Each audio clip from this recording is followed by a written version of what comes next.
welcome to Labour Lens. I am Sharon Ijason. On this week's edition of the program, we'll be discussing about the continuous quest for local government autonomy in the country, vis-a-vis the challenge of insecurity the workers are faced with across the country. We will be right back.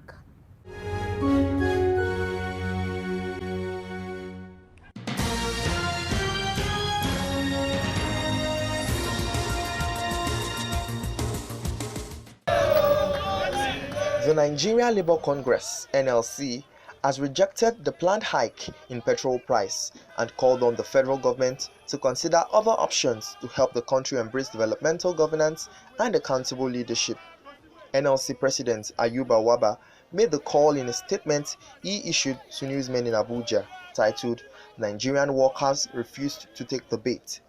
According to him, the announcement made by the Group Managing Director of the Nigerian National Petroleum Company (NNPC), Mele Kyari, that petrol could cost as much as 340 naira per litre from February 2022 is unacceptable.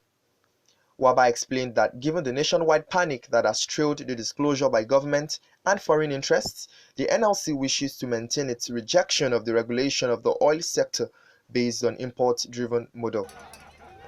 He reiterated that the only benefit of the regulation based on import-driven model is that Nigerians will continue to pay high prices for refined petroleum products. The NLC president said the situation will definitely be compounded by the continuous devaluation of the country's currency, which now goes for 560 naira to $1 in the parallel market.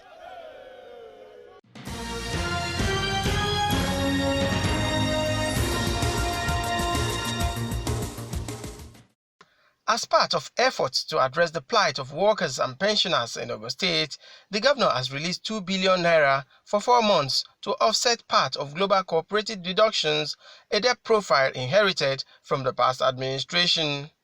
The governor also promised to settle the rest of the deductions by releasing 1 billion naira quarterly until all deductions made are defrayed.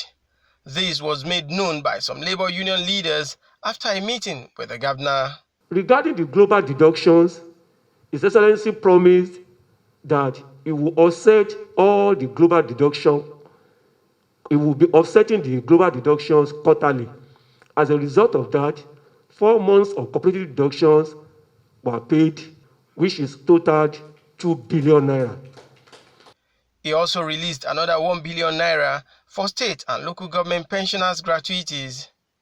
The new payment style is 100% increment from the earlier quarterly payment of 500 million naira.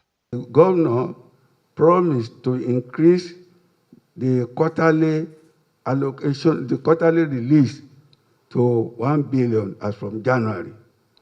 And for the 2 quarters this year, he has released 1 billion for the payment today.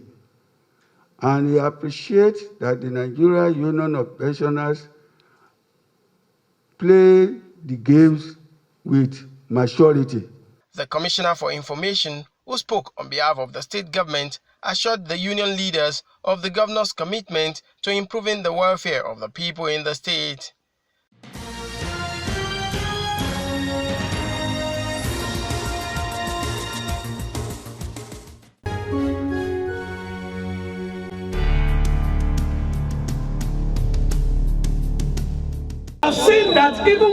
The minimum wage is a global issue which determines the least pay to be earned by workers. In Nigeria, especially in the northern part of the country, it is observed that some workers do not earn the minimum wage. Several engagements between organized labor, government and employers have not helped. In April 2019, President Muhammadu Buhari signed into law 30,000 naira minimum wage, which is about $67.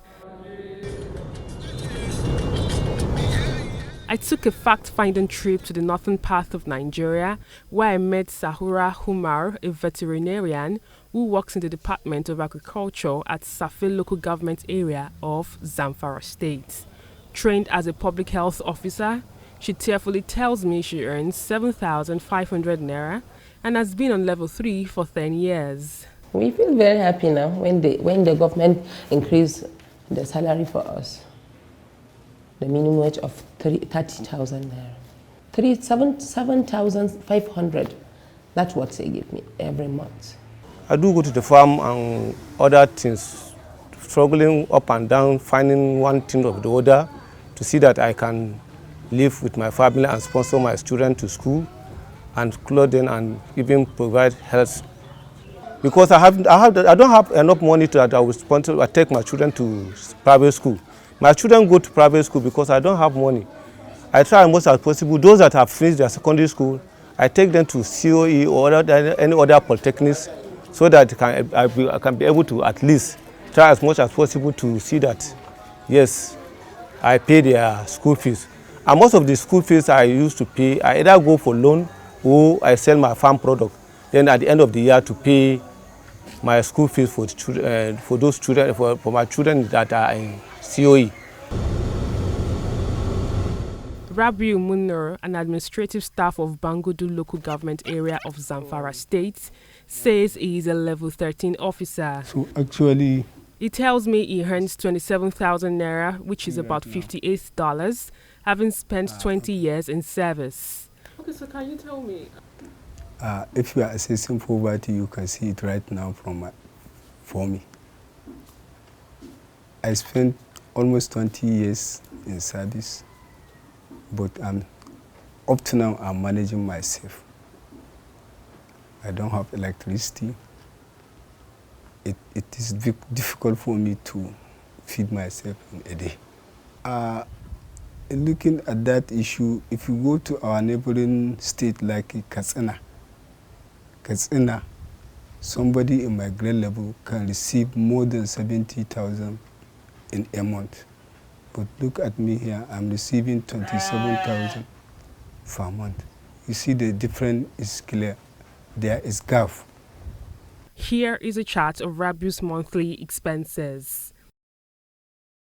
From Zamfara to Sokoto and Niger states, as well as others across the country, the story is the same, with slight differences at the local government level. According to the Nigerian Bureau of Statistics (NBS), the country's inflation rate jumped to 17.33% in February 2021 as the coronavirus pandemic led to a plunge in oil prices and a weaker naira. This has raised food and transportation costs. Food inflation topped 21.79%, the highest since October 2005, and air transportation costs surged to 14.1%. In a reaction, the chairman of the Nigeria's Governors Forum and Sokoto State helmsman, Aminu Tambuwa, says some of the workers are unscheduled staff. Governor Tambuwal said in Sokoto precisely, there are efforts in place to engage workers properly so that they can earn justified wages. You rather found them running concurrently with the permanent staff and then they termed them unscheduled and scheduled staff. So I think it was possibly a well-intended program, but not properly structured and implemented. And that's why we're trying to see how best. I've assured them that we're not going to lay off people, but we, at the end of the day, are going to make sure that we have first the scheduled staff restored fully, and then we now discuss and engage with unscheduled and see if we are going to run a social investment program, or those of them who have the papers to go back to school, we put them on scholarship because we give our children in Sokoto State scholarship. In the federal government imposing the national minimum wage. Document released by the union shows that out of 36 states in the country, 9 are yet to either negotiate nor implement the new minimum wage. They are Anambra, Bauchi, Benue, Kebbi, Kogi, Imo, Nasarawa, Taraba and Zamfara State, while Ekiti and Kano State commenced negotiations, implemented it but reduced workers' salaries. For workers like Sahura, Rabiu and others who earn less than the approved minimum wage, how they and their families survive remains a miracle, with most of them engaging in farming and other skills.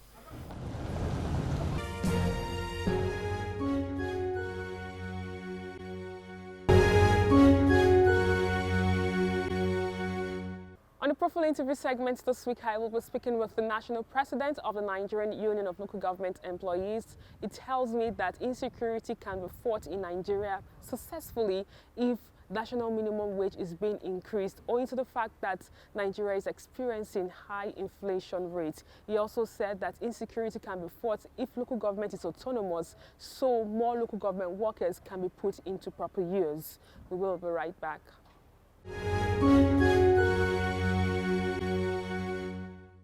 It's good to have you on the program. It's my pleasure, Auntie Sharon. Simply Sharon.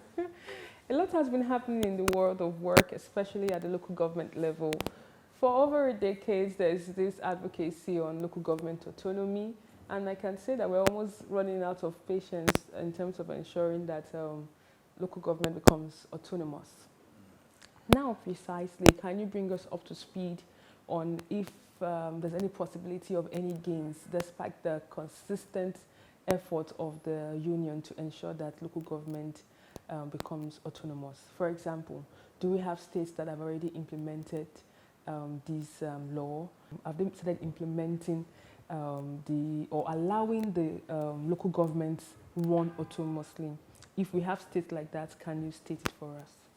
Well, thank you. We are confident that we're on the right track and that local government autonomy is the best way to go, especially when you consider the myriads of problems bedeving Nigeria as a nation, where we have lost the happiness in the country, whereby people are no longer secure, whereby you and I cannot travel consistently for 3-4 hours without having your heart in your mouth, whereby you have banditries everywhere and kidnapping becomes order of the day, whereby there's hopelessness in the country, whereby people believe that Nigeria will have to break up because the government is no longer working, whereby people are now excluded from governance, whereby the best way to go is to clamor for the actualization of local government autonomy. We are confident that this Ninth Assembly is going to pass the bill. We are also prayerful because now, to all well-meaning Nigerians, to everybody that believes in the project Nigeria, despite individual differences, must key into the agenda to actualize a functional, purposeful, and autonomous local government system. No government at the state and federal can do it all alone. They need a functional local government. The systematic destruction of local government has led to hopelessness, mass poverty, deprivation, and agitation to break out the country. So we believe that if we must get it right in Nigeria, all of us know Nigeria is sick. For us to heal the nation, we must fix the local government. Once we fix the foundation, the building becomes stronger, and we will enjoy the benefit of it all. So for us, we believe it's realizable. And when you see the body language of the presiding officers of the two assembly, that is the Senate and House of Rep, the Senate and the House of Rep amplified the need to deepen and strengthen democracy at local government level. They also attributed the problems confronting the nation to lack of a functional local government system. That is the mindset of the National Assembly, and that is the hope of NULGE. That is the belief and the expectation of Nigerian people. So it is time to forget our greed. It is time to be united. It is time to save and rescue Nigeria from the brinks of collapse. Like I said, are there states in Nigeria that have already allowed the local government to run on its own? Because if you look at the essence of local government in itself is to bring the government closer to the people. And if you don't have an autonomous local government, of course, it negates the purpose of even the creation of local government.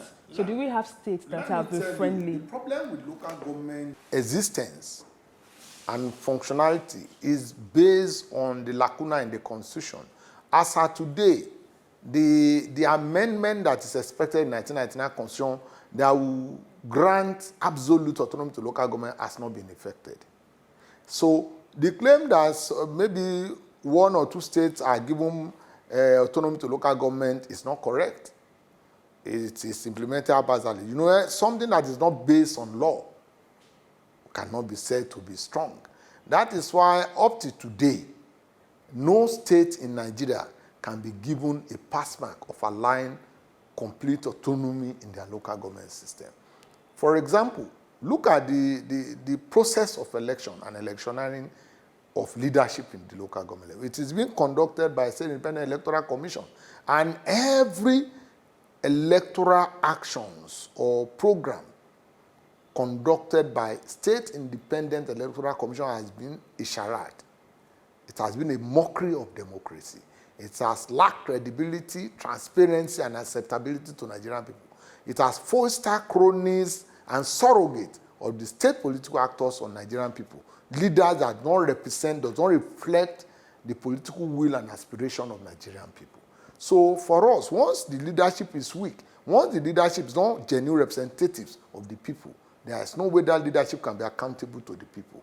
That's number one. Number two, direct funding of local government has been handicapped as a result of lacuna in the Constitution, Section 162, that created the monster called Joint Account Allocation Committee, which has served as a conduit pipe through which money meant for progress and development, growth and development of local government has been diverted, misapplied, misappropriated.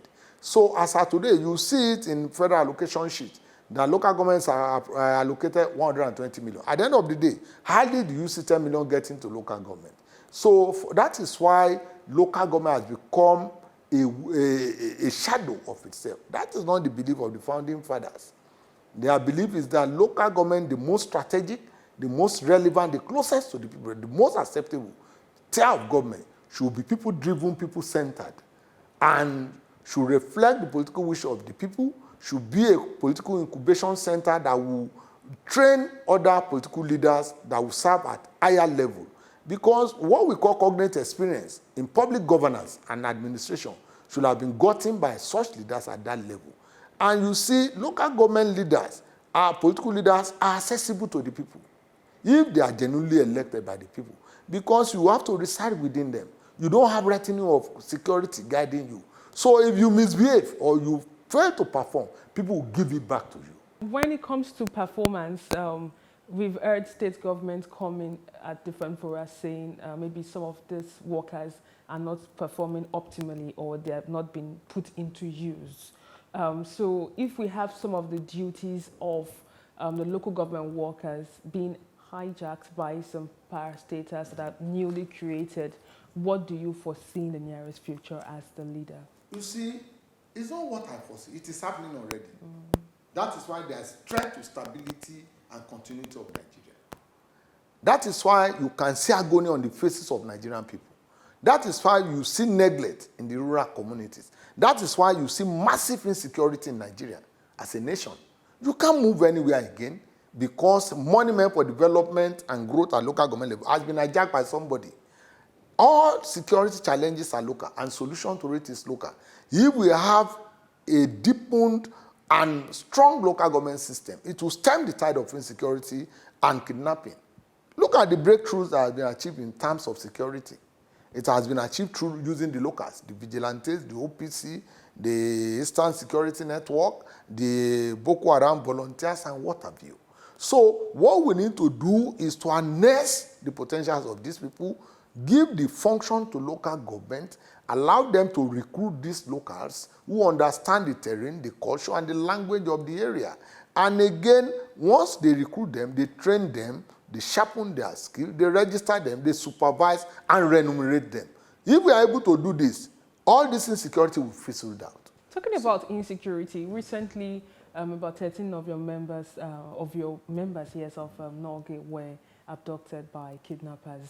How would you react to this? It is a sad story that local government workers are now endangered species. You know, local government workers have always been feeling the heat because they reside permanently in the rural areas. They work in the rural areas where the community roads and the villages are left vulnerable to insecurity, to terrorism, banditry, kidnapping, and rape. And they have to do their job. That is why what happened in Kaduna is a sad story. And we believe that the government of Kaduna has been overwhelmed. It is regrettable. Now, we have appealed to the federal government to come to the aid of Governor El-Rufai and rescue Kaduna people from this banditry and kidnapping. Local government workers must be free to work anywhere that they are posted to without fear or molestation. Unfortunately, since that 8th of November, that our members were kidnapped, we have not seen the government of Kaduna State taking a proactive step. Banditry, kidnapping, and terrorism has become order of the day in Kaduna. That is why we said government should be about people's good. It's not about project alone. There must be human face in government. You should ask yourself, why is Kano safe and Kaduna unsafe? Whatever policy you want to do, you must apply human face. And when you look at it, appointing overseer to superior over local government in Kaduna, that is not known to any law. That is illegality. So when you look at this, these are majorly responsible for insecurity in Kaduna, and that's why it has become epic center of insecurity and terrorism in Nigeria. So what's the way forward? What would be your demands? What would be your message to the federal government? Should come to the aid of Kaduna. Our members should be released. The demand, the kidnappers contacted the family and demanded for 40 million. How do you expect a local government worker that is not earning full 30%, who is earning mutilated salary structure of 30%, to be able to raise that? And unfortunately, we have 9 mothers that are among those people kidnapped. We don't know the condition of their health. We don't know the emotional condition, punishment they are subjected to. Now, what happened to their family? And a government can go about as if it is normal, as if kidnapping and banditry has become order of the day. In our advanced climb, that government must be sad, must be on their toes running their task now. And we have appealed to them.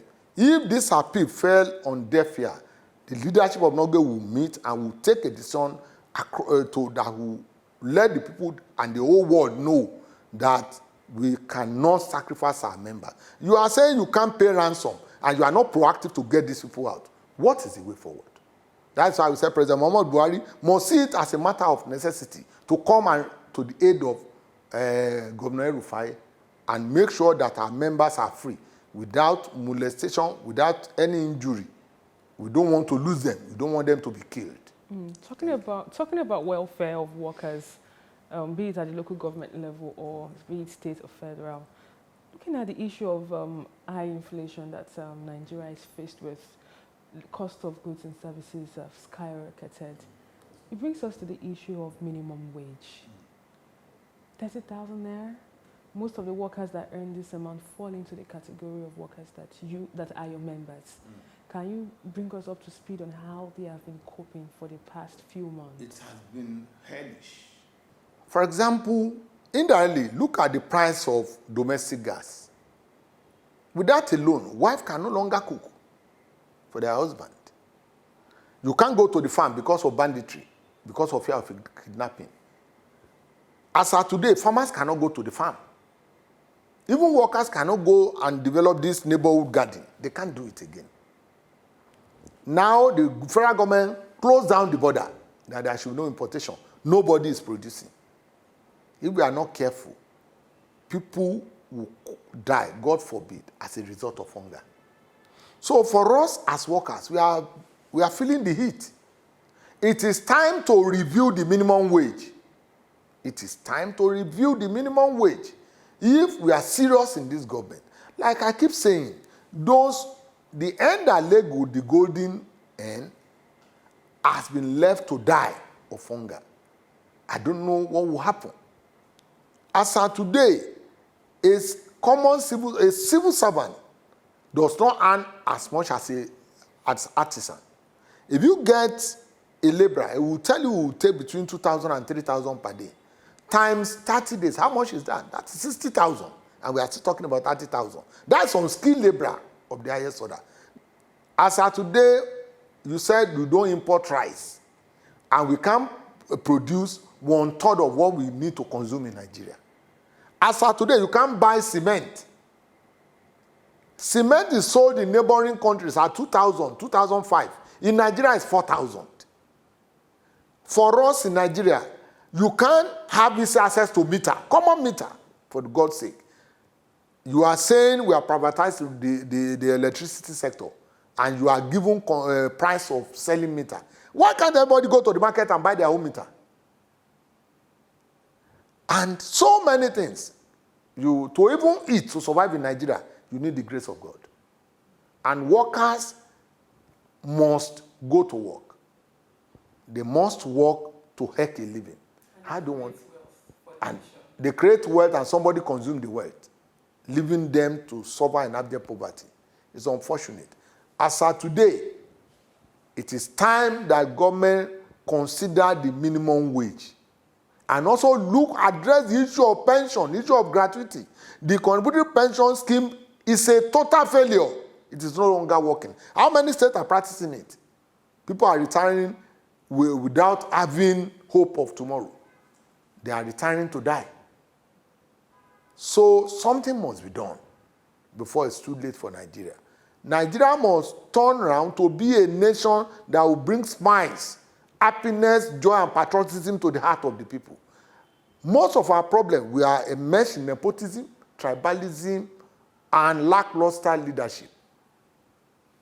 We hope Nigeria will recover very soon. Thank you very much for your time. And thank you too, Auntie Sharon. And that's all we can take on today's edition of the program. Join us next week for a fresh edition of the show. I am Sharon Ijason. Thanks for watching, and remember that labor creates wealth.